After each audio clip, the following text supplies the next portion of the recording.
Salut les Gones, bonsoir à tous et bienvenue dans ce 11e épisode du Gonecast et surtout le premier de la saison. On va revenir comme tous les lundis à partir de 21h30 sur l'actualité autour de l'OL. Excusez-moi, j'ai eu un petit problème technique dans les oreilles, c'est pour ça que je bégaye un petit peu, mais là ça va mieux. Du coup, n'hésitez pas à réagir sur Twitter ou directement sur le chat du stream sur Twitch à ce que disent mes invités que je vais vous présenter dans quelques secondes. On va lire les commentaires avec vous et on va réagir tous ensemble.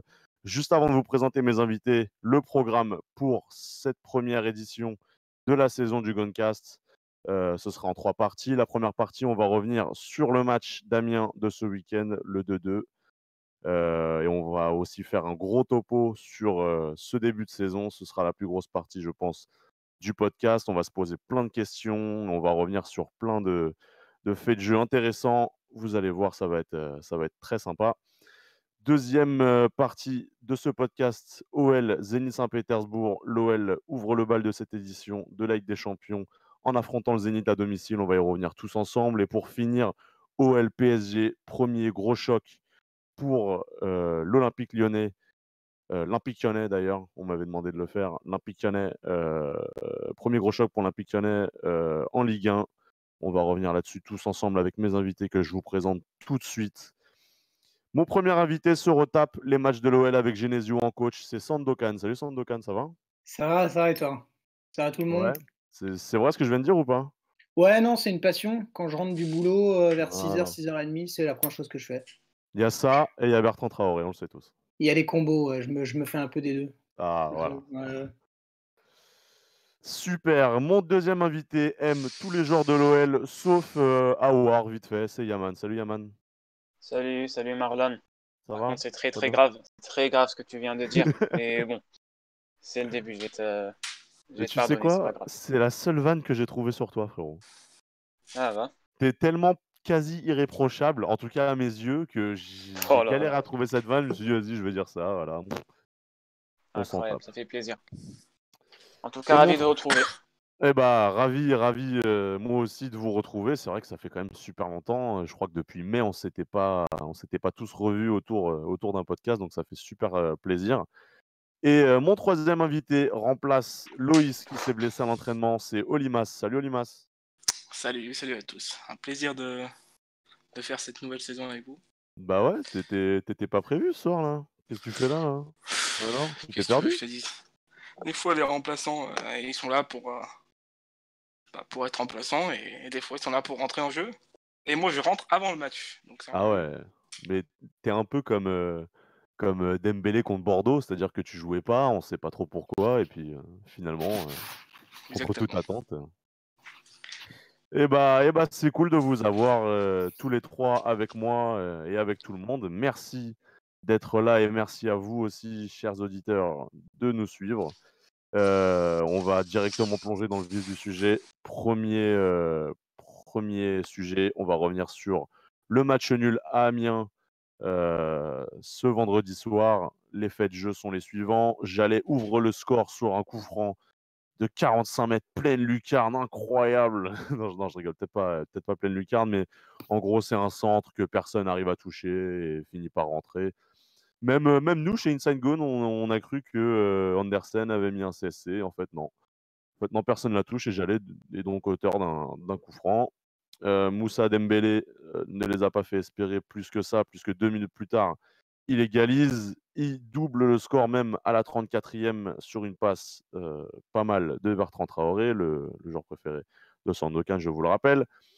Et égalisation amiénoise à la 92e de Mathieu Bonnemer, deux anciens lyonnais qui marquent contre l'OL. Toujours un plaisir, toujours un réel plaisir. 50% de possession de balle pour les deux équipes, 12 frappes, 6 cadrées pour l'OL contre 11 frappes amiénoises et 2 cadrées. Le 11 de départ était le suivant, Terrier Dembélé Traoré, Aouar Touzard, Reine Adélaïde en défense, Dubois à gauche, Andersen, Marcelo, puisque Denayer était trop juste pour ce match-là et je pense justement préservé pour le Zénith. TT à droite et Anthony Lopez dans les cages. Les gars, qu'est-ce que vous avez pensé de ce match?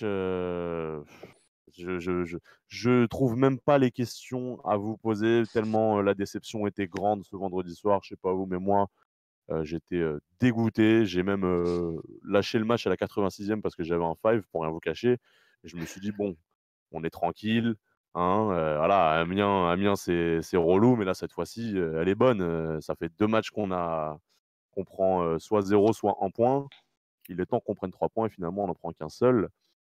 Je vais donner la parole à Olimas, tiens, toi qui n'étais pas prévu.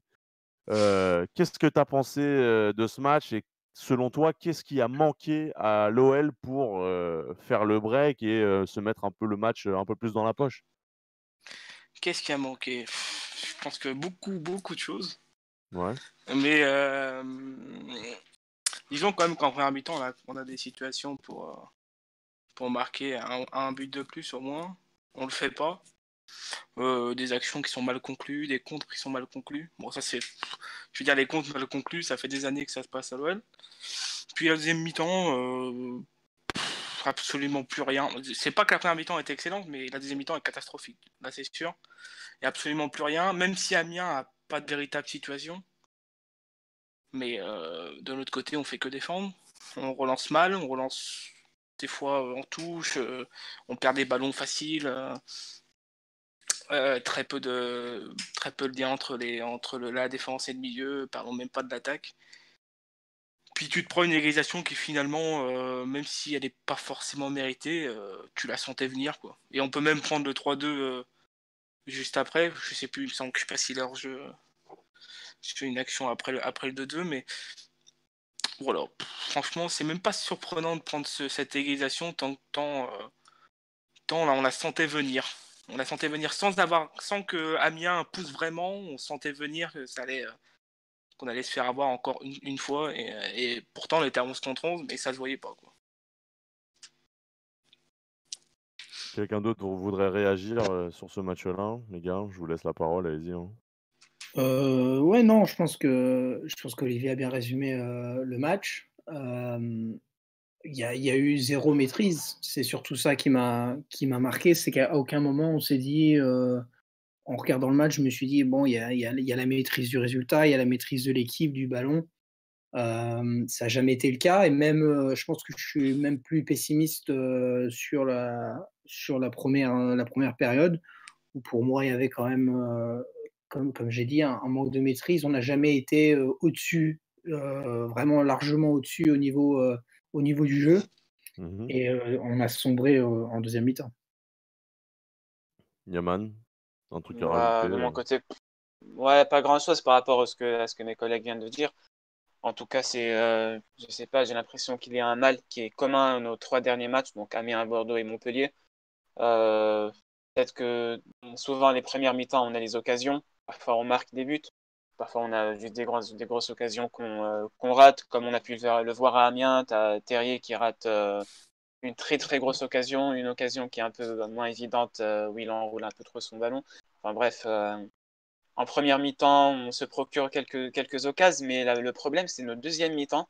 C'est que on a l'impression qu'à aucun moment, on n'a vraiment aucun moyen d'inquiéter l'adversaire. Peut-être justement un peu moins à Amiens, parce qu'on a su se retrouver un petit peu dans, dans, la, dans leur moitié de terrain sur certains contres. Je précise bien sur certains contres parce que c'était pas des séquences de possession très loin de là. Mais on avait par exemple Dembélé qui arrivait à tenir le ballon 5 secondes en attendant qu'un autre attaquant monte.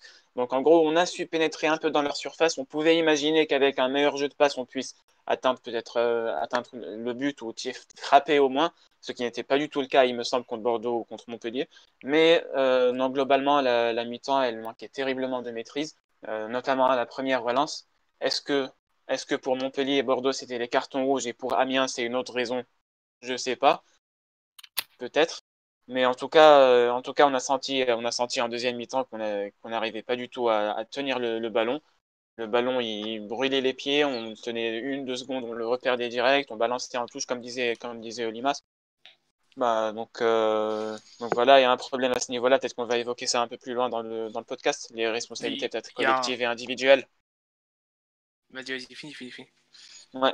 Ah non, c'est bon, j'ai dit Non, ce je que voulais j'avais à dire, dire. il y a un dénominateur commun avec Bordeaux et Montpellier, par exemple. C'est que on affronte des équipes qui sont à 5 derrière, avec un milieu offensif qui bloque le milieu défensif, notre milieu défensif qui est Toussard, alors qu'il était Thiago Mendes pour le coup contre Bordeaux, mais qui était Toussard contre Montpellier et Amiens. Et on a un réel problème de ce côté-là. Alors on ne va pas tout mettre sur Toussard, parce que je pense qu'on a des soucis autres, notamment sur les latéraux.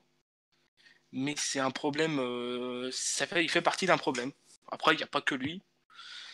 Mais je pense que l'animation est assez inquiétante de ce côté-là. On n'arrive pas à se sortir de situations souvent très simples. Moi, quand je vois Traoré recevoir le ballon à 50 mètres de haut but, c'est un vrai problème. Il ne doit pas recevoir des ballons à 50 mètres. Pareil Terrier ou pareil Dembélé, des ballons de casse-croûte. C'est Ce quoi genre de choses, c'est insupportable. C'est quoi le problème selon toi avec les latéraux, sachant que Dubois se retrouve à jouer à gauche vu que Koné est suspendu et que Marsal est toujours pas remis de ses blessures. Tété, lui, se retrouve à droite. Bon, c'est son poste, donc tu me diras, ok. Mais après, tous ces matchs ne sont pas dégueux. Je trouve que contre Bordeaux, il avait fait un plutôt bon match. Maintenant, Dubois, c'est vrai qu'il est méconnaissable parce que, bon, avec la France, on a eu la chance de le voir jouer à droite. Il avait fait plutôt un bon match, je trouve. Bon, défensivement, c'était pas fou, mais offensivement, il avait quand même montré quelques bons trucs, des bons centres, des bons débordements, tout ça. Mais à gauche, c'est plus le même. Alors je veux bien, c'est pas le même poste, mais c'est quoi le vrai souci avec Dubois? Il y a un manque de confiance, il y a quelque chose? Je sais pas s'il y a un souci avec Dubois. Après, ça reste un joueur moyen. Après, je pense que c'est un joueur qui a le niveau Ligue 1, mais ça reste un joueur moyen. Ouais, mais ça Johnny reste l'a un dit. joueur qui a réussi à côtoyer l'équipe de France grâce à ses performances à Ouais, l'OL. ça veut pas forcément dire grand-chose. Hein. Bah, Non, mais ouais. Johnny l'a dit au début de saison et que Dubois avait besoin de beaucoup de matchs pour se mettre physiquement à pleine capacité. Moi, ce que je remarque surtout les latéraux, c'est que tout le monde remarque depuis le début de saison, c'est qu'ils ne montent pas. Ou alors ils montent très peu. Et quand ils sont montés en plus, ils ont apporté et l'OL a eu des situations. Là, le problème, c'est qu'il y a beaucoup de phases de relance où c'est une horreur. Les latéraux sont tellement bas que les ailiers sont obligés de redescendre et donc on n'a plus personne. C'est terrible. Alors après, c'est la philosophie de Silvino, mais encore si on avait des milieux qui se projetaient vraiment, mais là, pour le coup, c'est un problème. Enfin, je trouve que c'est vraiment un véritable problème. Après, le niveau des latéraux, Tété n'est pas incroyable, mais il fait le job. Dubois, il dépanne à gauche. On attend Koné contre le PSG, enfin, surtout contre le Zénith et contre le PSG. Mais ouais, c'est véritablement un problème. Hein. Ce qui m'inquiète un peu aussi, c'est en fait que dans ce dispositif qui a l'air de tenir à cœur à l'entraîneur, ce 4-3-3, j'ai l'impression quand même qu'il y a beaucoup de joueurs qui ne jouent pas à leur meilleur poste. Et ça pourrait expliquer aussi beaucoup, parce que bon, pour des circonstances différentes, on a Dubois à gauche, on a un Memphis qui va se retrouver encore probablement ailier gauche demain, et il l'a dit lui-même, c'est pas là où il évolue le mieux. Avec les Pays-Bas, on l'a vu en pointe, et avec Babel, et ça marchait plutôt bien. Pour moi, il y a Aouar qui a tout intérêt à être derrière les attaquants, ou du moins dans un espèce de 8 avancé. Pareil pour moi, pour Jeffrey Adelaide, il aurait beaucoup plus de liberté, par exemple, dans un 4-4 de losange. Mais après, c'est aussi cette question des latéraux. Est-ce que si on jouait dans un 4-4 de losange, est-ce qu'il les laisserait monter? Ce qui est presque obligatoire dans ce dispositif-là. Je pense qu'un Thiago Mendes, on l'a aussi vu, je crois que c'était contre Monaco, où en fait il était devant Touzard, et c'est là où il a été sans doute le meilleur. Donc il y a quand même un problème, je pense, de base avec ce 4-3-3, où tu te retrouves avec beaucoup de joueurs qui ne sont pas là où ils voudraient être. Du côté, parce que tu as parlé d'Oussama Aouar, pour moi, ce rôle de 8 plus avancé, pour moi, c'est justement ce qu'on lui demande de faire, il me semble, depuis le début de la saison. Ce qui lui donne plus de liberté pour tenter plus de trucs devant, et c'est ce qu'on le voit faire par rapport, par exemple, à la période sombre où il était obligé à rester dans le double pivot, avec un rôle défensif, avec un Ndombele qui faisait un peu moins que lui. Donc par rapport à cette époque-là, on le voit beaucoup plus tenter beaucoup plus de choses vers l'avant, prendre des initiatives balle au pied, essayer de dribbler, essayer de faire ça. je parle surtout des premières mi-temps parce que ça, c'est un problème qu'on va évoquer plus tard, c'est deuxième mi-temps. Donc, pour moi, oui, ce rôle de 8 plus avancé, il l'occupe déjà. Après, il se trouve que ça suffit pas à l'équilibre de l'équipe qu'il reste dans ce rôle offensif et qu'on a besoin de lui, on a besoin de son apport défensif qui, C'est ça, c'est naturellement, ça. de par ses qualités naturelles, bah, il est pas extraordinaire Mais parce que c'est pour pas un moi, joueur qui est défensif de nature. Donc voilà. Mais c'est pour ça, c'est moi, un je le faux ferais problème le monter. côté défensif pour moi. Je veux dire, t'as déjà des 4 joueurs qui défendent. T'as René Adelaide, Toussard. Aouar, son rôle, c'est pas de défendre comme un fou. Alors je veux bien qu'il y a des remplacements, ça, y a pas de souci. Mais pour moi, Mais c'est un c'est faux ça qui a problème. manqué. Tu dois l'avoir, tu dois l'avoir dans ta construction du jeu. Dans le reste, après, c'est pas son rôle principal, la défense. Et moi, ça me Après, oui, pose problème ouais. que ça soit, qu'on lui reproche surtout ça, parce que justement, on sait pas faire autre chose. C'est pas collectivement, on est pour l'instant pas à la hauteur. Et on remarque les défauts d'avoir, puisque effectivement, quand il s'agit de défendre, c'est pas le meilleur. Il peut récupérer des ballons, il l'a déjà éprouvé. Mais oui, effectivement, c'est pas le meilleur. Mais je pense pas que ce soit le rôle qu'on doit lui Mais c'est pour donner. ça. Faudrait le libérer, en fait. Faudrait le replacer derrière les attaquants. Parce que si tu regardes même beaucoup d'actions d'Amiens passaient sur, disons, ce côté d'Aouar où il y avait le trou avec Dubois qui était à la rue et il y avait lui qui redescendait pas autant qu'il aurait peut-être dû le faire. Et donc, tu te retrouvais avec un énorme espace sur cette espèce de milieu droit, pas sur l'aile. Et donc, je pense que pour le faire briller et pour rester solide derrière, tu dois le faire monter. Je pense que pour moi, c'est la solution. Je pense qu'on doit faire monter tout le bloc, surtout. Ah oui, ça aussi, ouais. Et là, on Ouais, tout sera à moins en fait. difficulté défensivement. Mais bon, bref, ça, c'est un autre débat. Mais... Après, juste une petite remarque concernant ce qu'on disait du rôle défensif d'avoir. Non, en vrai, pour moi, peut-être après avoir réfléchi 5 secondes de plus au sujet, c'est pas vraiment l'équilibre défensif qui nous manque parce qu'au final, on concède vraiment très, très, très peu d'occasions. Et bon, malheureusement, à chaque occasion, on donne 2 buts en moyenne, donc ça, c'est un autre problème. Mais ce que je veux dire, c'est qu'on concède pas vraiment beaucoup d'occasions. Mais le problème, c'est surtout, il me semble, c'est la liaison entre les phases défensives et juste après la récupération de ballon, de la balle. Ce qu'on en fait du côté gauche d'Oussama Aouar, c'est qu'on ne le trouve pas toujours disponible à la disposition de Dubois ou de Touzard ou d'Andersen pour qu'ils puissent relancer sur lui et pour qu'on puisse construire une attaque juste après. Ce qui fait que peut-être on balance à droite, à gauche, un peu n'importe comment. Est-ce que c'est une conséquence des instructions particulières qui sont données à Aouar? Est-ce que c'est le fait qu'il soit systématiquement fatigué en deuxième mi-temps qui fait qu'il n'arrive pas à redescendre? Est-ce que c'est un marquage des adversaires qui savent bien que quand tu fermes cette porte-là avec 2 joueurs, eh bien, tu as 70% des ballons qui vont plus passer. Il y a un peu de tout en fait. En regardant un peu les matchs, en revisionnant les matchs, je remarque qu'il y a un peu de tout ça. Donc c'est pas vraiment l'aspect défensif qu'on peut demander à Aouar et qui nous manque, c'est plutôt l'aspect liaison, il me semble. À partir du moment où Aouar est suffisamment marqué ou alors qu'il est suffisamment fatigué pour faire constamment les Complètement. allers-retours. Ouais, je suis complètement d'accord. Alors les gars, on va Parce pas que faire 3 ans non plus sur Awar. Ouais, t'as un dernier truc à dire, Yaman, avant qu'on passe à autre chose? Oui. Vas-y, Moi, vas-y, c'était vas-y, juste hein, sur le t'inquiète, même, hein. ouais, c'était sur le même sujet, en fait, quand on parle du travail défensif qu'on peut attendre d'Awar, qui est le 8 le plus offensif, disons. Pour moi, ça peut être surtout le fait, en fait, c'est un peu à l'image de ce on peut attendre de Dembélé, par exemple, tout ça, c'est de presser la relance adverse. Et c'est ce qu'on faisait très, très bien les 2 premiers matchs.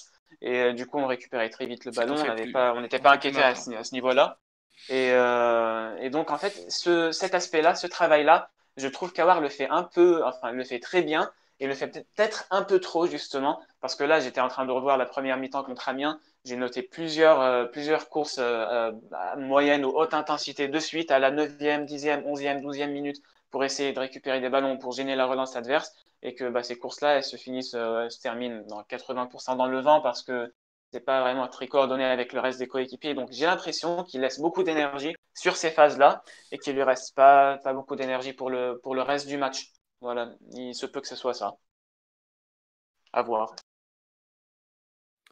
Écoute, la question, je pense qu'on va se la poser encore quelques matchs en attendant de voir vraiment quelle est la vraie solution pour Silvinho et son milieu et vraiment qui doit se cantonner à quel rôle. Je pense qu'on va vite s'en rendre compte grâce au match qui arrive bientôt.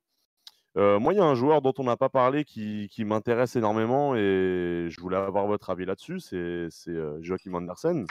Il arrive quand même pour 30 millions à l'OL cet été. Alors, je sais pas s'il y en a qui écoutent l'after, mais en gros, je sais plus, non, c'était pas hier, c'était vendredi soir. En gros, ça a commencé à dire que voilà, Lyon était un peu un club de pigeons d'avoir recruté Joachim Oh, Andersen. C'est Riolo qui a dit ça. Hein. ouais, C'était un mais peu ça un me fait club de marrer. pigeons d'avoir recruté Andersen, que voilà, c'était pas le joueur qu'il fallait prendre, c'était un inconnu, un complet inconnu en Serie A. Non, mais moi aussi j'étais un peu étonné, mais je voulais qu'il aille au bout de son truc juste pour voir jusqu'où ça allait.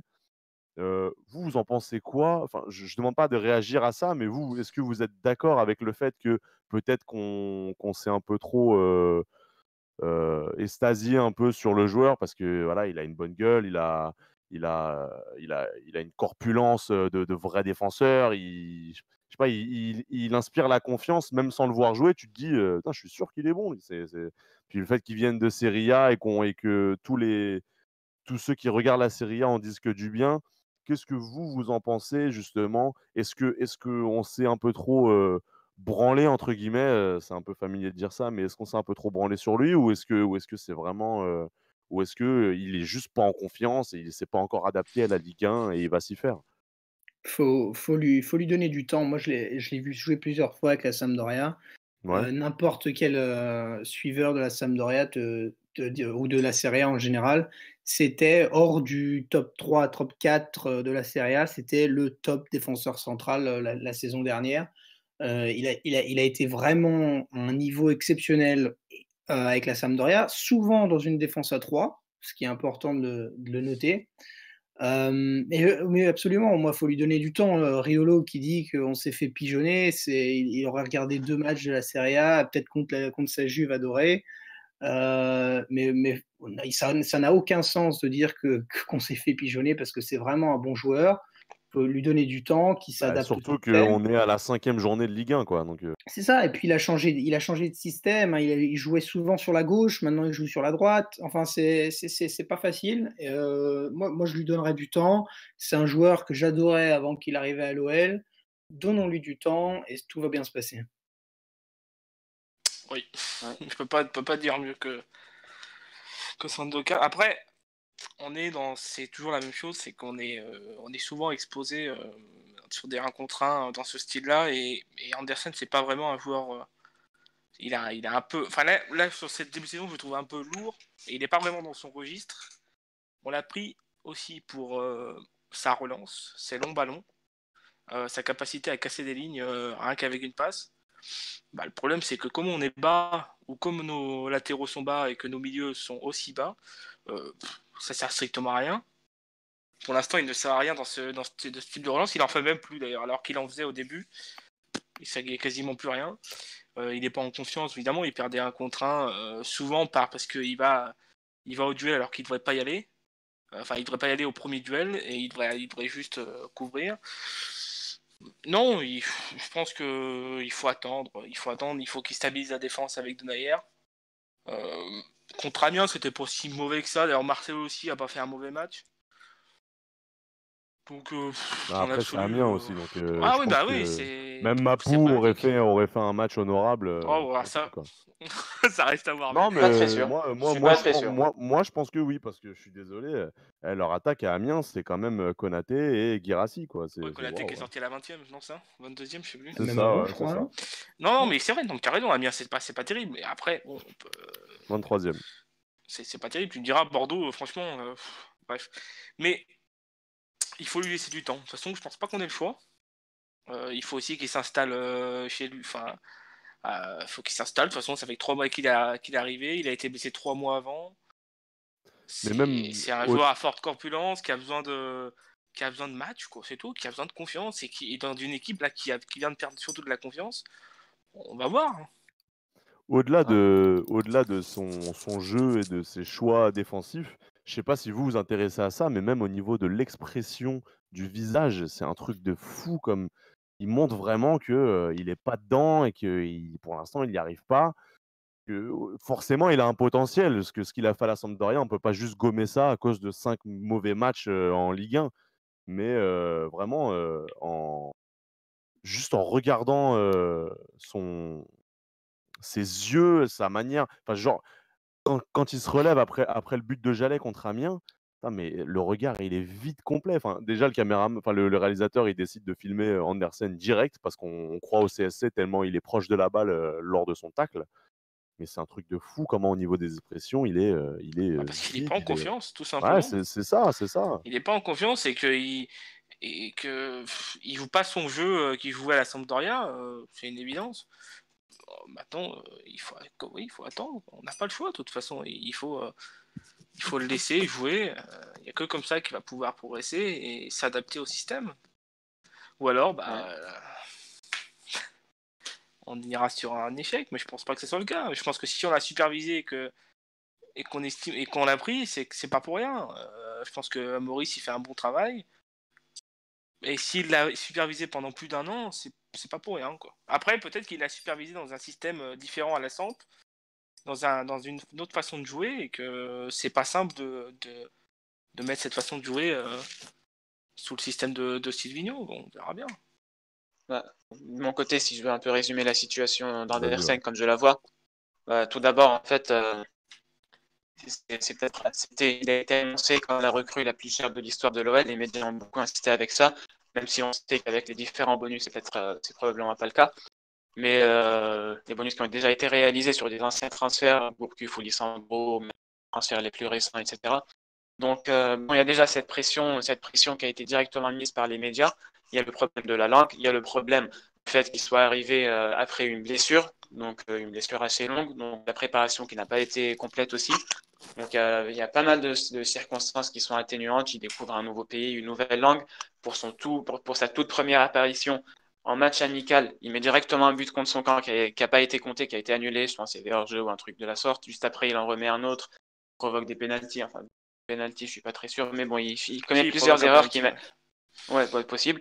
Et donc, il connaît plusieurs erreurs qui mènent à des buts. Donc, voilà, il a tout pour ne pas être en confiance aujourd'hui.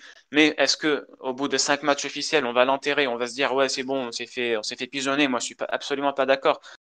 Après, je comprends la déception, je la comprends parce que tout simplement, l'OL, ce que l'OL nous a habitué, l'OL nous a habitué les dernières années à ce que quand on dépense une telle somme, donc 20 millions, 25 millions, c'est pour un joueur qui va nous apporter immédiatement. C'est pas un joueur pour lequel on va devoir être patient et attendre tout ça. Et les joueurs pour lesquels on va être patient, c'est plutôt les joueurs qu'on recrute à 5, 6, 8 millions, 10 millions comme ça, qu'on va former au fur et à mesure pour les amener au plus haut niveau. Mais les joueurs qu'on recrute au prix fort, c'est des joueurs qui doivent nous amener directement, immédiatement, une plus-value.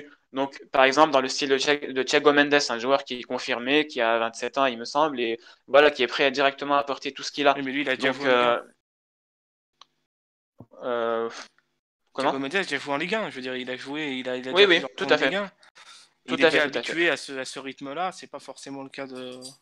Ouais, donc ouais, je comprends parfaitement la déception de certains et peut-être les conclusions hâtives de certains aussi sur Andersen, mais pour moi, non, il faut vraiment laisser le temps. Le club a clairement changé de philosophie. Il est prêt à mettre des grandes sommes sur des joueurs qui sont pas encore tout à fait confirmés sur le long terme sur la longue durée. Par exemple, Jeffrey Adelaide, tout simplement, qui est toujours un international espoir, qui a pas fait une grande saison européenne avec un club, je sais pas, qui a pas fait une immense saison en Ligue 1, toujours une ou deux saisons. Donc, on est prêt désormais à payer de grandes sommes, à débourser de grandes sommes sur des joueurs d'avenir. Et donc, il faudra juste s'habituer à ça et il faut lui laisser le temps. Il n'est pas encore prêt pour nous amener tout de suite toute son expérience, mais j'espère que ça viendra. Par défaut, je fais confiance à Florian Maurice et on laisse le temps nous dire. Florian Maurice, que j'ai croisé en Belgique, voir Belgique-Bosnie. Et ouais, attendez, on va recruter un Belge. Ouais, bien. Ouais, si tu veux. C'est un scoop que tu le ramènes là. Hein. C'est un scoop, ouais, il était à Belgique-Bosnie U21. Ça se trouve, c'est pour la Bosnie, gros. Ah, c'est possible, hein. C'est possible. Ouais. Bon, on verra, hein, on verra bien. Ouais, il paraît qu'il suit Alexis Salmakers d'Anderlecht. D'accord. On en reparlera lors d'un prochain épisode du Gonecast. Juste avant de passer au deuxième sujet, les gars, je voulais parler d'un dernier joueur, et ça va faire plaisir à Sandokan, puisque c'est Bertrand Traoré. Bertrand Traoré qui défensivement est métamorphosé. Offensivement, pas tant que ça, puisqu'il nous sort quand même, des passes D par-ci par-là, mais dans les choix au niveau des frappes, la fameuse crochet intérieur enroulé du gauche est toujours là, mais quand même défensivement, il y a quand même quelque chose de changé chez lui. Il fait plus les efforts, Memphis aussi d'ailleurs, mais Bertrand Traoré, c'est assez remarquable. Il a souvent une bonne note quand même dans l'équipe, et c'est pas évident quand même d'avoir une bonne note dans l'équipe. Mais ouais, non, pour en revenir, pour être sérieux, non, il fait beaucoup plus les efforts défensifs, beaucoup plus physique qu'avant. Enfin, je sais pas, d'où lui vient cette. Enfin, c'est vraiment Silvinho qui lui a remis ça, qui lui a remis ça en tête, ou enfin, je sais pas. Bah, clairement. Ouais, enfin, c'est une évidence parce que s'il défendait pas avant, ou il défendait moins, c'est sûr que Donc, Silvino a dû lui dire ça voudrait si tu dire que déf... Genesio demandait pas ce genre de choses-là à ses joueurs Non, avant. je pense qu'il était peut-être libéré de certaines tâches ou il faisait pas les tâches. Après, on peut discuter du joueur. De toute façon, c'est un joueur qui est toujours brut de décoffrage. J'appelle, il est pas, il fait pas beaucoup de choses, mais beaucoup de choses qui sont, comment dire, très brouillonnes. Après, il a une bonne patte gauche sur certaines, sur une patte des passes décisives. Bon, sur les frappes, je pense qu'on peut arrêter définitivement, mais sur les passes décisives, il a un bon pied gauche. Il Même est pas sur mal les en passes corner. courtes, il est quand même loin Bah, en d'être fait, teubé, quoi. ouais, après, c'est toujours la même chose avec Bertrand Traoré, c'est que il est capable de faire un truc incroyable, et puis dans la suite, tu te demandes pourquoi il joue, quoi. Donc, voilà. Est-ce qu'il y a vraiment une alternative avec Cornet? Je suis pas sûr. Est-ce qu'il fallait investir Alors, cet été? De toute façon, c'est trop tard. Donc, Vu son match contre voilà. Bordeaux, franchement, je suis pas sûr. Après, Cornet a pas joué depuis le début de la saison, donc je suis pas, je le tue pas contre Bordeaux, hein. C'est vrai qu'il a pas été incroyable, mais un Ah, il a manque de été, il a compétition été aussi. désastreux, hein, la vérité. Moi, je préfère Bertrand Traoré, mais disons que si je fallait que je donne une note, ça serait juste un point de plus, quoi. Mais on me dit dans l'oreillette que ouais. Sandokan aussi préfère Bertrand Traoré, hein. Ah ouais, bien sûr, je suis un grand fan. Non, mais moi, Ouais, ça va. on parle du positif de Traoré depuis le début de la saison en me parlant des efforts défensifs. Je pense que ça résume tout le joueur, quoi. C'est un arrière droit qui est censé provoquer, créer des différences, apporter dans le jeu aussi, en ne ralentissant pas le jeu. Et on me parle du fait qu'il défend mieux.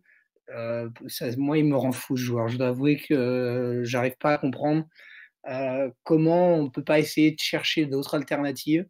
Je le vois toujours ralentir le jeu, rater des combinaisons qui semblent faciles et oui, après, oui, il sort le centre là, vendredi, très bonne qualité, mais ça, il a toujours eu ses éclairs, une fois tous les 3-4 matchs.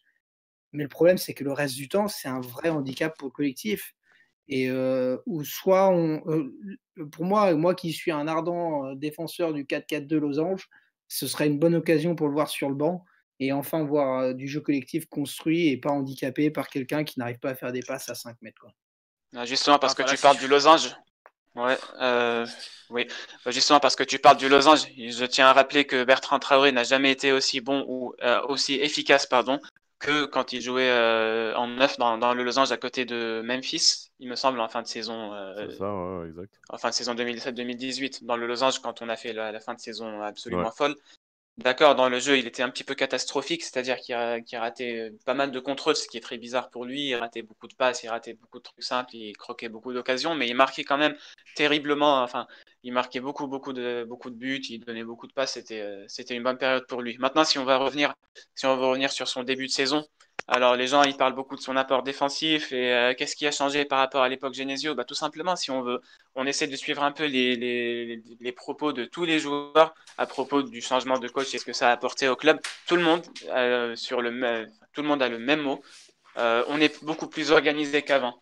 Et donc forcément, quand une équipe est beaucoup plus organisée qu'avant, chacun connaît son rôle ou ses rôles, et chacun a plus envie de faire en fait ceux ou ses rôles qu'on lui demande. Donc voilà, ça fait que le joueur, on lui dit vas-y, défends de telle manière sur certaines situations et essaie d'apporter ce que tu sais faire en attaque. Et forcément, ça va lui plaire beaucoup plus que si on le laisse, voilà, lui laisser juste la place pour faire des exploits individuels sans tête ni queue, quoi. Enfin, après, voilà. C'est l'expression inverse, mais Super. C'est Ouais, magnifique. voilà. c'est que sans tête ni queue, quoi. Sans queue, non, Ouais, bon, bon. voilà.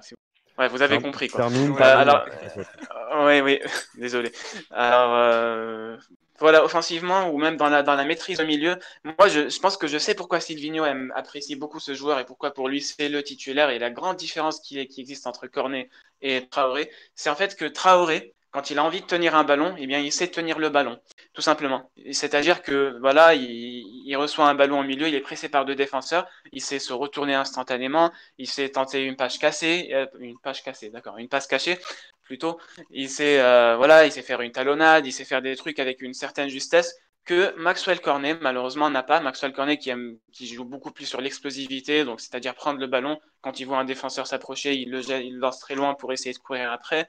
Il aime directement tenter de percuter, mais voilà, ces feintes de corps, ces feintes de frappe, tout ça, et tous ces gestes-là et toutes ces capacités-là qui aident à la maîtrise du ballon dans le milieu, au milieu de terrain, eh bien ça, Cornet ne l'a pas, mais Traoré là. Et donc, quand on voit Traoré sauter sur des ballons aériens, récupérer pas mal dans le match, c'est très important, mais ça on ne le remarque pas assez. Quand on le voit sauver des ballons qui étaient pas très très bien donnés, mais qui les contrôle quand même et arrive à en faire une passe qui fait qu'on conserve le ballon, qu'on l'envoie de l'autre côté du terrain de manière à casser un peu le pressing. Pour moi, voilà, ce sont des qualités que Silvinho doit énormément apprécier chez Traoré. Après, il reste que Traoré, sa finition, on sait tous que voilà, c'est pas du tout régulier. Donc malheureusement, ça arrive à nous handicaper et nous pénaliser de manière à énerver Sandokan. Voilà. Merci Yaman, merci à vous trois pour toutes ces réactions sur ce début de saison. On a beaucoup parlé de jeu et je pense qu'on aura peut-être même l'occasion d'en reparler un petit peu plus tard quand on va parler du match de dimanche soir au LPSG. En attendant, on va quand même passer au deuxième sujet de ce Guncast, puisqu'il y a un match quand même avant ce OL PSG, c'est OL Zénith. L'OL ouvre le bal de cette édition 2019-2020 de la Ligue des Champions en affrontant le Zénith à domicile. L'OL est dans le groupe G de cette Ligue des Champions avec Benfica, le Zénith et Leipzig. Mais c'est le Zénith qu'il va recevoir en premier au Groupama Stadium demain soir à 19h. Le groupe est au complet pour l'OL, à part peut-être Marsal qui est blessé. Du côté du Zénith, le groupe Est-ce est que c'est aussi au encore un joueur de complet. l'OL, Marcel? Ça, on ne sait pas. Mais... Ouais, vas-y. c'est clair qu'on l'a tellement peu vu, le pauvre, depuis le début de saison. Enfin bref. Groupe au complet aussi pour le Zénith, sauf un joueur, Malcolm, la grosse recrue du Zénith. Apparemment, Malcolm serait pas là, à confirmer quand même. Je crois qu'il n'est pas là. J'ai la compo. Ah bah il n'est pas dans le groupe, donc merci. La compo probable selon l'équipe pour demain. Lopez au cage, Dubois à droite, Andersen, Denayer, Youssouf Koné à gauche, Reina Delaïde ou Thiago Mendes. Thiago Mendes ou Touzard, Aouar, donc Thiago Mendes sera titulaire, c'est pas un doute. Aux côtés d'Aouar, on va voir si Reina Delaïde ou Touzard sera titulaire. Bertrand Traoré, Moussa Dembélé et Memphis Depay seront titulaires en attaque. Juste avant de débattre, je rappelle aussi que l'OL est 8e de Ligue 1 avec 8 points au bout de 5 journées de Ligue 1 et le Zénith dans le championnat russe est juste derrière Krasnodar, donc 2e avec 20 points au bout de 9 journées. Le Zénith, c'est quand même une équipe qui peut faire douter l'OL, qui peut vraiment bousculer l'OL. Bon, ça aurait été peut-être un peu plus compliqué là-bas, mais on a la chance de les recevoir dès demain. Ça risque d'être compliqué. Maintenant, l'année dernière, on était un peu dans la même position avant d'aller justement à l'Etihad Stadium contre City. On a eu droit à un Fekir et un Ndombele en feu, 2 joueurs qui ne sont plus là. Les gars, la question est simple, est-ce qu'on peut pas créer l'exploit, parce que ce serait pas un exploit non plus de gagner contre le Zénith, c'est pas City, c'est loin d'être City même, Mais est-ce qu'on peut quand même avoir les 3 points et se mettre plus ou moins en sécurité dès la première, dès le premier match en Ligue des Champions demain, quoi? Est-ce qu'on peut se Bah, mettre en sécurité tout de suite? on doit avoir l'ambition au moins de le faire. Bien Le sûr. faire, je sais pas, mais faut jouer le match pour gagner parce que c'est un groupe comme on l'avait dit qui est quand même très homogène, avec 4 équipes qui sont, d'un niveau, très similaire, et ces 3 points sont cruciaux. Donc je pense que moi je regarderai surtout l'intensité, hem est-ce qu'on va aller chercher cette équipe du Zénith? Est-ce qu'on va se présenter comme, les favoris du match? Ou est-ce qu'on va subir le jeu?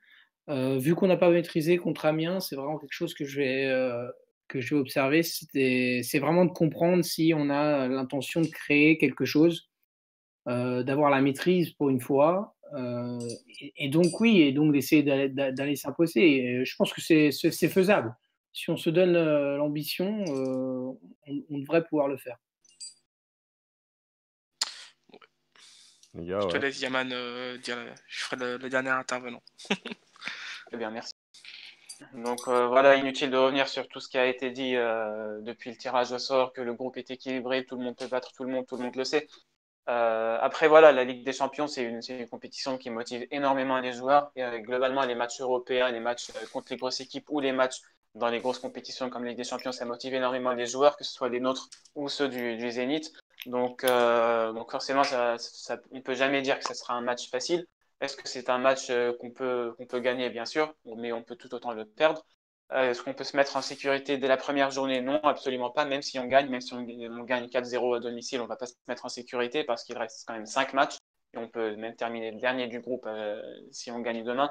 Donc, il faut rester concentré. Après voilà, on verra ce que ça donne demain dans l'envie des joueurs. Parce que même si on disait l'année dernière, ouais, on a des joueurs qui choisissent leur match, on a des joueurs qui veulent, qui utilisent l'OL comme club tremplin pour aller plus loin, bah, c'est malheureusement toujours le cas cette saison. On a toujours des joueurs jeunes qui ambitionnent d'aller plus haut. On a voilà, Jeffrey Adelaide, on a Awar, on a Koné, on a pas mal de joueurs qui sont pas de vieux joueurs et qui rêvent encore d'aller dans des clubs qui sont plus grands que l'OL et connaître autre chose. Donc ces joueurs-là, justement, même s'ils peuvent sur certains matchs choisir de ne pas faire les efforts, mais justement dans les matchs comme celui de demain, ça doit être notre bonus, on doit compter sur eux, on doit essayer de capitaliser sur eux au maximum pour essayer, voilà, pour essayer de dominer la rencontre et dominer notre groupe. Bah, moi, j'ai une chose à dire, c'est le coach, c'est Sergei Semak. Donc voilà. Non, mais sérieusement, c'est pour moi l'équipe la plus faible, Zénith. Alors après, le problème, c'est que je sais pas si on est vraiment à la hauteur pour l'instant de ce groupe-là, mais pour moi, c'est l'équipe la plus faible. Après, ça se bat entre nous et le Benfica. Je pense que Leipzig est un peu au-dessus. Mais pour demain, c'est toujours la même chose, quoi. C'est qu'est-ce qu'on va faire? Qu'est-ce qu'on va mettre en place? Comme dit Yaman, est-ce qu'on va aller les chercher, vraiment? Je pense que ça va être le cas. Je pense qu'on doit mettre une intensité Ligue des Champions, c'est ce qu'on doit faire. On a réussi à le faire comme l'année dernière sur les matchs de Ligue des Champions. On est à la maison, on doit bien débuter. Je pense qu'on doit gagner ce match. Je vois bien un 2-0, mais on doit vraiment s'imposer avec peut-être pas forcément la manière, mais vraiment au moins avoir des grosses situations et puis rassurer les buteurs et voir autre chose de ce qu'on a vu ces 3 derniers matchs. Ça c'est clair. Il va falloir autre chose aussi parce que le Zénith c'est pas non plus une équipe nulle. Donc voilà. Il faut rappeler que la Ligue des Champions, c'est une compétition. Ah, désolé Marlon, juste un petit mot. Il faut rappeler que la Ligue des Champions, c'est souvent une compétition qui nous a sortis de périodes très très compliquées. Je me rappelle, si je ne me trompe pas, en 2016-2017, je pense, quand on commence notre campagne de Ligue des Champions dans des conditions qui sont absolument pas positives, dans une atmosphère très très négative, sans buteur parce que Lacazette était blessé, Fekir était blessé. C'est peut-être 2015-2016, moi bref, je sais plus. Et voilà, on commence avec Tolisso devant et Cornet, et on gagne 3-0 le match d'ouverture, si je me trompe pas. Voilà, ma mémoire me trompe beaucoup. Donc, c'est le en dernier tout cas, match on qu'on gagne d'ailleurs à domicile. Ouais, bah, ça avec doit des être ça. champions. Ça doit sûrement être ça. Et donc voilà, ça permet parfois, même dans des périodes très très compliquées, de relancer la motivation des joueurs, de ressouder le groupe, de relancer la machine, de découvrir de nouvelles choses, de nouveaux aspects du jeu qu'on n'a peut-être pas encore vu jusqu'ici. Et bah, bref, on verra, j'ai hâte d'y être. Du coup, moi, j'allais faire une transition avant que tu me coupes la parole, Yaman, merci. Désolé. Non, je déconne. Non, en gros, je pense que les armes de l'OL, en tout cas les armes dangereuses de l'OL, elles sont plus offensives que défensives. Pour revenir à la défense, on a beaucoup parlé d'Andersen tout à l'heure. La question est simple et je pense qu'on va lancer un sondage sur le compte Twitter de Inside Gones. Andersen, est-ce qu'il doit être titulaire ou pas demain? Moi, pour moi, c'est oui, mais je veux quand même avoir votre avis là-dessus. Et si oui, pourquoi? Si non, pourquoi? Les gars, je vous laisse débattre là-dessus. Vas-y, Pour moi, il n'y a même Oui. pas de discussion à avoir. Enfin, bon, on peut toujours discuter, mais franchement, si tu le mets pas, tu vas lui mettre un énorme coup sur la tête, ça me paraît débile. Voilà, pas mieux. Faut que tu le rassures, là, tu fais jouer avec Denayer, qui est rassurant depuis le début de saison. Fais-le jouer, ça c'est son premier match, on verra bien de toute façon. Je suis pas sûr qu'en mettant Marcelo, on se sentir mieux. Alors, Même si son match est correct à Amiens, mais bon. je vais faire un peu l'avocat du diable parce que quelque part, moi aussi, j'ai grave envie de voir Andersen, titulaire et j'ai même surtout envie de le voir faire un gros match. Mais supposons que Silvinho le mette sur le banc pour ce match-là et donc préfère mettre voilà, Denayer et Marcelo en titulaire demain. Est-ce que ce serait pas peut-être bénéfique pour Andersen de se taper un gros match sur le banc, un match qu'il attend depuis longtemps, la Ligue des Champions, une compétition qu'il voulait jouer depuis longtemps. Le fait qu'il soit sur ce banc-là, est-ce qu'il n'y a pas un saut d'orgueil à faire juste après? Est-ce qu'il y a pas, est-ce que ça ne va pas le marquer? Pour moi, Est-ce que il manque derrière, de confiance. C'est pas Oui, un ouais. problème d'orgueil. Donc c'est Faut pour qu'il le joue. coup, il faut qu'il joue, il faut qu'il accumule la confiance. Si tu le mets sur le banc, pour son premier match des Champions, parce que je pense qu'il en a jamais joué avant. Ouais. Enfin, c'est une catastrophe. Enfin, je pense pour lui. Ouais. Non, ce Sandokan, serait t'allais terrible. rajouter, vas-y. Ouais, non, pour moi, ce serait terrible de le mettre sur le banc maintenant parce que c'est quelqu'un qui essaie de s'installer, c'est quelqu'un qui a besoin de jouer pour s'habituer à jouer avec Denayer. C'est une situation complètement différente de quelqu'un qui serait installé là et qui ne joue plus à son niveau ou qui s'est un peu installé dans l'incommodité. Je pense que c'est quelqu'un qui doit jouer. Mais c'était quoi la question d'origine? J'ai pas entendu. Bah, la question première question. d'origine, c'est Si tu mets Marcelo ou Andersen, quoi. est-ce que Andersen doit être Non, titulaire? sur Aouar. Je sais pas entendu. Aouar Non, il On n'a n'y a, pas- pas eu de question sur T'as un Aouar. Ah, parce que vrai j'ai cafard, entendu c'est pour ça. Olivier répondre. Non, j'ai entendu Non, Olivier mais répondre à Aouar. t'écoutes Il a notre peut-être dit, émission, je pense, il a peut-être dit, il n'y a aucune hésitation à avoir, il me semble. Ah ouais, non, Ah, Bazar, ah ouais, quand même. J'ai peut-être mal. Ah ouais, mais on en Il est a là dit en assez. fait avec toi. T'es tellement obsédé par Aouar que quand t'entends un truc qui Mais non, ressemble, j'ai tu entendu pètes un Aouar. câble. Je sais pas s'il y a un mot qui Mais je ressemble l'ai entendu à comme ça, Aouar, je l'ai entendu comme ça aussi, t'inquiète. Ah, C'est pas ok, très grave. c'est pas Ah, comme mais moi. Comme j'avais pas toi, c'est entendu pas la pareil. Toi question. aussi, t'es obsédé pour d'autres raisons. C'est de ma faute, c'est de ma Ah, faute. On le sait pas tous. faux, pas faux. Ouais. Non, mais du Non, coup, en il effet. y a Ouais. quand même Zakoni qui nous pose une question très intéressante sur le chat. Oh Salut non. Zakoni. Par contre, pour les latéraux, Dubois ou Tété, ouais, du coup, vous mettez qui à droite vu que Dubois nous a fait des prestations plus que moyennes, mais à gauche, et Tété n'est pas encore très très convaincant non plus. Qu'est-ce que vous faites, vous, pour ce poste-là? Moi, je mets Tété. Voilà. Moi, j'aime Ah ouais, beaucoup ce tu mets joueur. Tété, toi? Moi, j'aime beaucoup ce joueur. Moi, je mets Raphaël. Ouais, Ah Voilà. ouais? ouais, moi, je suis fan de Tété, mais oui, effectivement, je mettrais Raphaël, au moins le voir un peu, quoi. Non, si on l'a pas vu à son poste depuis le début de la Malheureusement, saison, il sera pas dans le pratiquement. groupe. Enfin, il est pas dans le groupe, donc voilà. Elle est pas dans le groupe, donc Ouais, mais voilà. même, Bah alors oui, Tété, moi. Non, supposons mais qu'il est dans le ça- groupe, ça- c'est pas un peu dangereux de le mettre comme ça directement en Ligue des Champions alors que ça fait un moment qu'on l'a pas Peut-être. vu? Bon, il y a Ah, l'expérience. si, bien sûr. De toute Ah, mais façon, Silvino expérience. mettra Dubois, a priori, puisque c'est le vice-capitaine. Mais moi, j'aurais mis Tété aussi, effectivement. Après, c'est un peu un choix Ouais, par bah, défaut. là, de toute façon, on n'a pas vraiment le choix. Enfin, si, on a quand même le choix parce que qu'on est de retour. Est-ce qu'on met Tété ou Dubois? Bah, je sais pas. Franchement, ça dépendra des états physiques. Peut-être que Dubois a les jambes plus lourdes avec le rassemblement Non, de mais ce l'équipe sera de France. Dubois, Et les là, gars, ça hein. se voit. Et C'est là, une ça se évidence, voit. hein. Ouais, c'est très, très probablement comme vice-capitaine, tout ça. Mais ça se voit que Silvino a vraiment envie de joueurs qui vont faire beaucoup, beaucoup d'efforts parce que tout simplement, On a vu donc Marsal, qui est opérationnel, qui a joué samedi en réserve, qui a joué presque tout le match, qui a fait peut-être les 2 tiers du match, il me semble.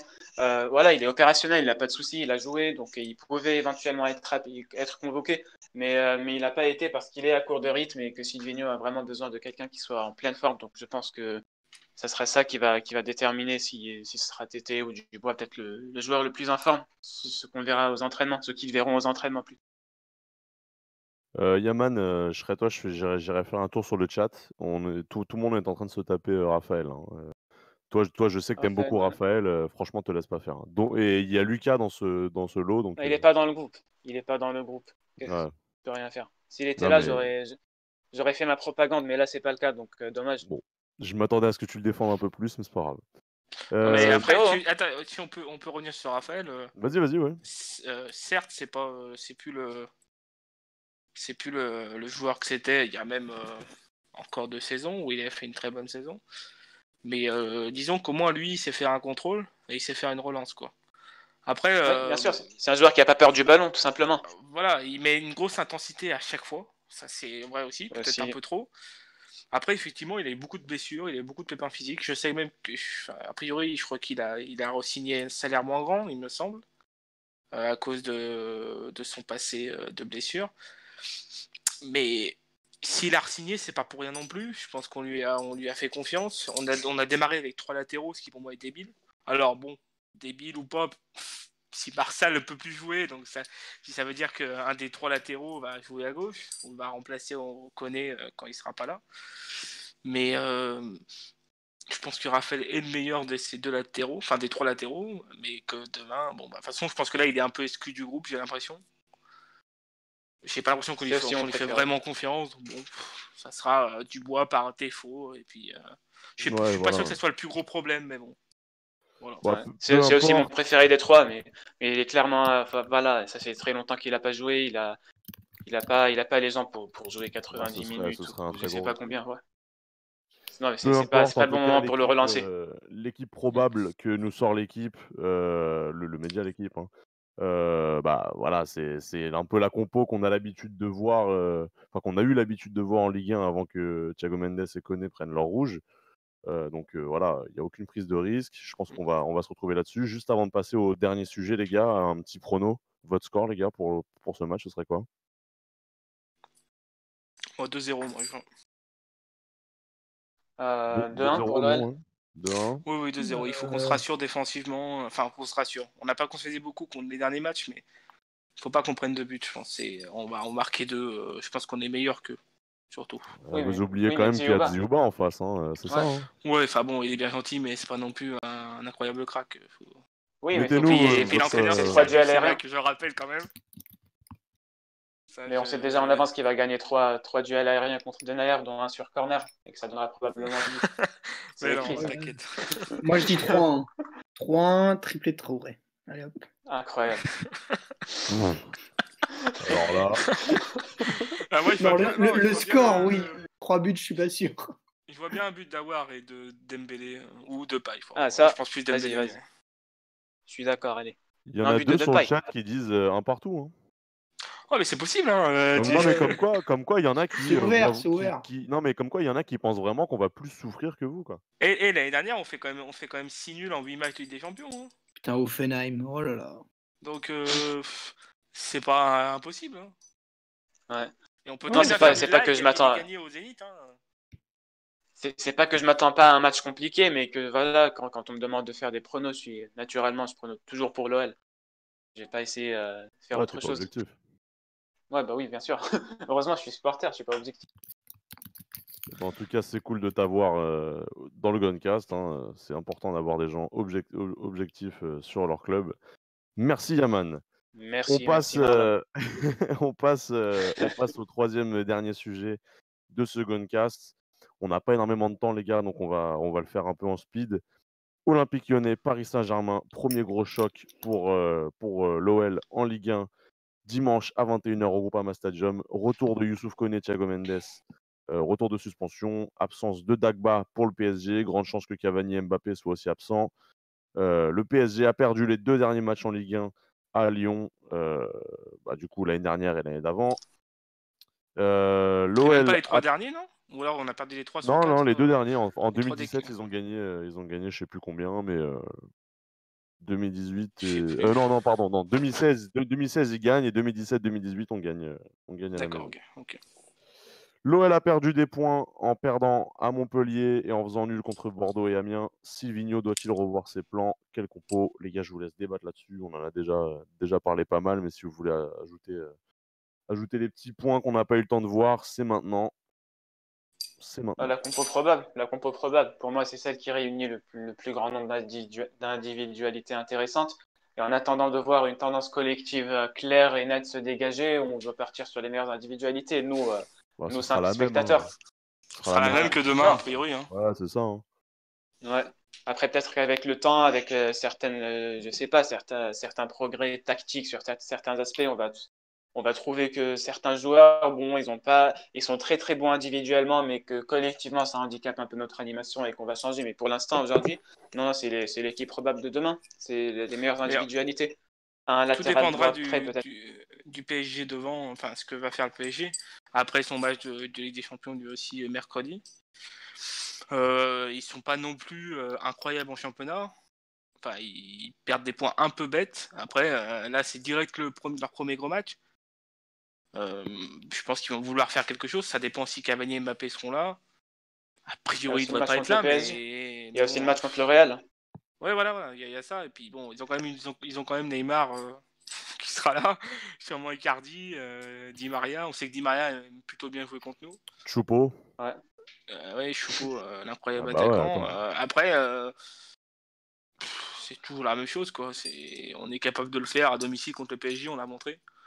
Après, on avait quand même des joueurs l'année dernière qui étaient quand même, même les 2 dernières saisons, qui étaient quand même très forts. On parle de Mendy, Ndombele, Fekir, des joueurs qui sont capables de changer des choses. Est-ce qu'on en a d'aussi forts? Je pense que Depay est de ce calibre-là, mais le reste, pour l'instant, est-ce que des individualités peuvent changer des choses? Je ne sais pas.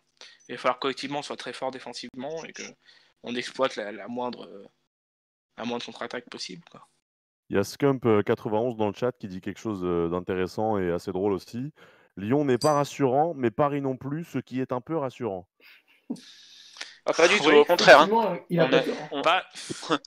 Non, mais vous savez très bien que l'OL adore relancer les équipes en difficulté. Donc non, c'est pas rassurant du tout, je suis désolé. C'est pas oui. On se relance aussi contre les gros, donc l'inverse est vrai aussi. Ouais, c'était un match très indécis, cette semaine contre le Zénith, s'il y a quelque chose de... Si on perd, on gagne contre le PSG, et l'inverse... c'est écrit. Par contre, si on perd contre le Paris Saint-Germain, effectivement, là, on va commencer à être en position difficile pour le classement. Après, ça n'aura que 6 journées, c'est vrai. Mais on pourrait perdre des points importants. Ça reste le PSG après, qui fera que des victoires quasiment sur toute la saison, quoi. Plutôt plutôt tranquille ensuite. Donc, bon, moi je pense que si on arrive à choper le match nul, on sera bien content. Voilà. Ouais. Ouais.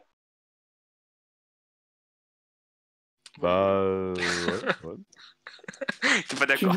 Tu voulais un sujet rapide, on a fait. Non, je suis tellement étonné que je suis sans voix, quoi. Tu demandes, nous on obéit. Hein. C'est quoi votre prono sur ce match? Toi, tu me dis un partout. Enfin, non, tu me dis un partout. Non, tu me dis pas un partout. Olima, c'est quoi ton prono sur ce match? Match nul, effectivement. Après, un bon 0-0. Non, ça peut pas faire 0-0, il y a quand même un peu trop de talent de chaque côté. Ouais. Mais je sais pas, un partout, 2-2, je sais rien. Ouais. Après, ils ont un bon gardien dans les cages maintenant, ça va être compliqué. 2-1 Lyon, allez hop.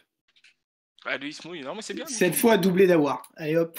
Contre le PSG. Mais tu vois, c'est ça le problème avec Sandokan. Écoute, ça serait le rêve. Il dit pas ce non, mais sur le score, 2-1.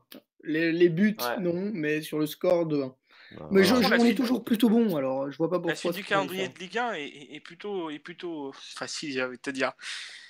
Qui est plutôt simple pour un club comme l'OL, donc ça serait pas dramatique de perdre des points. Mais après, il y a le déplacement à Brest, c'est vrai, j'avais oublié, mais.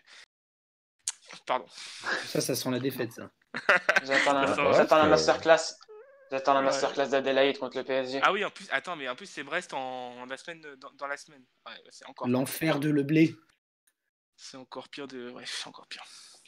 Voilà. Pour rester sur le match contre le PSG, est-ce qu'il n'y a pas un joueur sur le banc que vous voulez voir titulaire sur ce match-là ou vraiment vous voulez vraiment garder ce compo probable qu'on aura demain contre les La Ennemis? question est surtout, est-ce qu'il y a des joueurs du banc qui ont été bons depuis le début de saison? Martin Cornet, Terrier. Terrier. Terrier, bon, c'est Cornet, pas ouf, hein, mais enfin voilà, il peut nous les sortir. deux qui réclament du temps de jeu, pour l'instant, sont clairement pas au niveau, quoi. Après, Terrier a fait sa passe Ouais. contre Bordeaux, mais Terrier à la place de Traoré. Franchement, on a très peu de marge. On a très peu de marge. On a Terrier qui Ouais. pourrait peut-être nous apporter quelque chose. On a peut-être, je sais pas, Jean Lucas qui pourrait prétendre peut-être pas à une titularisation, mais à une demi-heure par match. Et pour essayer de reposer par exemple Lawar qui on sait court beaucoup en Ligue des Champions et qu'on aura besoin de lui contre le PSG. Et peut-être aussi, je sais pas, peut-être Marcelo aussi au cas où Andersen Ouais. montre un niveau très très inquiétant. Je sais pas, je dis ça comme ça, mais vraiment on a c'est vraiment ça. Si très peu de marge de manœuvre. est titulaire contre le PSG, c'est que c'est vraiment la merde avec Andersen. Hein. Oui, bah oui. Mais voilà, C'est qu'on je est parle pas juste là. des joueurs qui ont montré quelque chose d'un petit peu intéressant par moment et qui pourraient peut-être nous amener, nous apporter quelque chose. Quoi. On l'a pas dit, mais Marcelo contre Amiens, très solide. Hein. Bah, on l'a dit Ah tout ouais, à l'heure, c'était mais bien. sauf qu'on a révélé aussi le niveau d'Amiens, et donc Oui, on a tout de suite effectivement. relativisé. Ouais. Après, dans Exactement. les duels aériens, je me demande s'il serait pas très utile aussi demain contre Dioba, vu tous les ballons qu'il prend de la tête. Après, Andersen, il fait 1m90, il faut aussi qu'il s'impose. Hein. Oui, il faut qu'il s'impose, mais pour l'instant, c'est pas ce qu'il fait. Et il le a fait quand pas même un encore. corps je sais pas combien, il doit faire peut-être 90 kg, Et 85 Denis, elle est kg, pas il peut mal hein, dans s'imposer. les C'est un duels joueur un aériens. peu atypique. C'est un joueur un peu atypique. Il est grand et tout, mais le jeu aérien, pour l'instant, à l'OL, parce que je l'ai pas suivi avant, pour l'instant à l'OL, c'est pas super Je impressionnant. pense qu'il est je surtout trouve. en retard à chaque fois qu'il intervient, et ça, c'est problématique. Ouais, le timing, ça C'est fait partie mental, du jeu aérien. autre chose, physique peut-être. Mais bref. Eh ben les gars, merci beaucoup pour toutes vos réactions. Je pense on va se quitter là-dessus. Il est 22h33, on a fait une heure d'émission, on est plus ou moins dans les temps. Merci à vous trois, Yaman, Olimas et Sandokan, de m'avoir accompagné tout au long de cette première édition de la saison du Guncast. Si vous voulez aller les follow, les comptes Twitter sont dans la partie droite du stream dans Chroniqueur. Si vous voulez aller me follow, n'hésitez pas, hein, pas de souci. Merci à tous de nous avoir suivis. On se retrouve la semaine prochaine à 21h30, soit avec moi, soit avec Max à la présentation. Et d'ici là, je vous dis ciao, ciao. Salut les goons. Ciao. Salut tout le monde. Merci Marlon, merci Lucas. À la prochaine. Ciao.